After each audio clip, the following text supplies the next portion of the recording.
ভাঙে সেগুলো কিন্তু ছেলের মায়ের কারণেই ভাঙে, কিন্তু দোষ যায় মেয়ের মার নামে।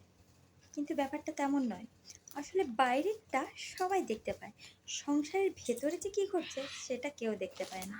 কারণ এমন কিছু সংসার আছে যেখানে শাশুড়ি বস, মানে শাশুড়ির কথার উপরে কোনো কথা হবে না।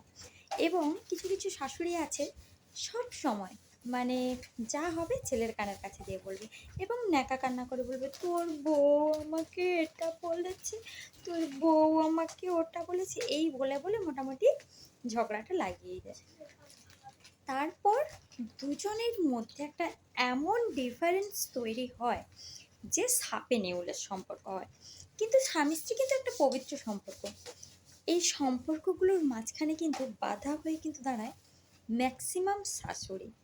এবং শাশুড়ি শুধু বললে না, শাশুড়ি, ননদ এবং পরকীয়া, এই তিনটা যেখানে থাকে সে সংসার বেশি দিন অ্যাটলিস্ট চলতে পারে না, ভাঙন নিশ্চিত।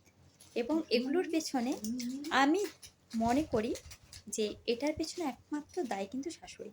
যে তার ছেলেকে সব কিছুতে কন্ট্রোল করতে পারে, তাহলে সে তো সব কিছুই কন্ট্রোল করতে পারবে। কারণ রিমোট তো শাশুড়ির হাতে না, কারণ তিনি যেরকম করে পরিচালনা করছেন তেমন করে কিন্তু তার ছেলে চলছে। তোমরা কি বলো? অবশ্যই কমেন্ট সেকশানে জানিয়ে যাও।